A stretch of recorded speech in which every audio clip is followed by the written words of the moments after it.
хорол тоонон аргал төлсөн нүүдэлчний хоймерт мандсан нарыг дагаж өссөн болохоор хомоол өнөртсөн тостой бор Монголдон хиймрийн гэгэн дарцаг шиг дэрвж өссөн болохоор гунигийн сарал мананд бүдчиж явах энэ цагт нутгийн хөхүүлсэн салхиаран аргаддаг болохоор гурван усны нэрмэлд халамцаж явах энэ цагт нулимс төхүүлсэн жаврааран алгаддаг болохоор өвгдийнхэн сүнстэй нэл нутагтан эзэн нь би гэж өвчөө юу гандилдэн омгөрөхгүй яах юм бэ?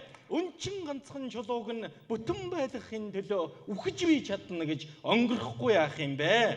Миний Монголоос өөр ширэн зодогны ширээсийг тасалж хийн чадах юм. Шимийн нэрмэлд халамцчаад уртын шуранхайг аялж хийн чадах юм бэ? Моник мужигээс минь өөр надад шүтэн хэм байх юм бэ? Монголчингоогоос минь өөр намайг дурлуулж хийн чадах юм бэ? Дэлхийн хаанч гэсэн миний Монгол нутгийн дэрвгэр харах нүдтэй зураг шиг охид байна үзээд үгүй. Дэргэж гарах аялгуунд нь энгэн тимээч уйлдаг дэндүү яруухан их шигтэй хуур гэж байна уу сонсоод үгүй.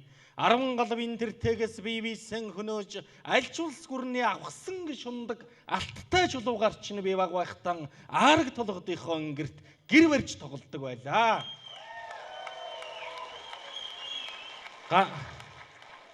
Ганцны багш амьдралд зоргоор нэг явахгүй юм бол галуу гангансан энэ нутагтан дураар нэг жаргахгүй юм бол суугавс зогсооногчдөг өвгдийнхэн удам нь би гэж судсандан чонын цустай хэмэрлэг төмний үрэн би гэж магтаал зэмдэл хоёрт нь буйныг нь даах хүүн би гэж марлагран ододын дор цээжэн дэлдээд яах юм бэ? Бүлэн судсаар минь цусурсдгүй юм, бүрчин шогшиж явдаг юм, голт зүрхэнд минь өс хурдгүй юм, гоомарл зогсож байдаг юм.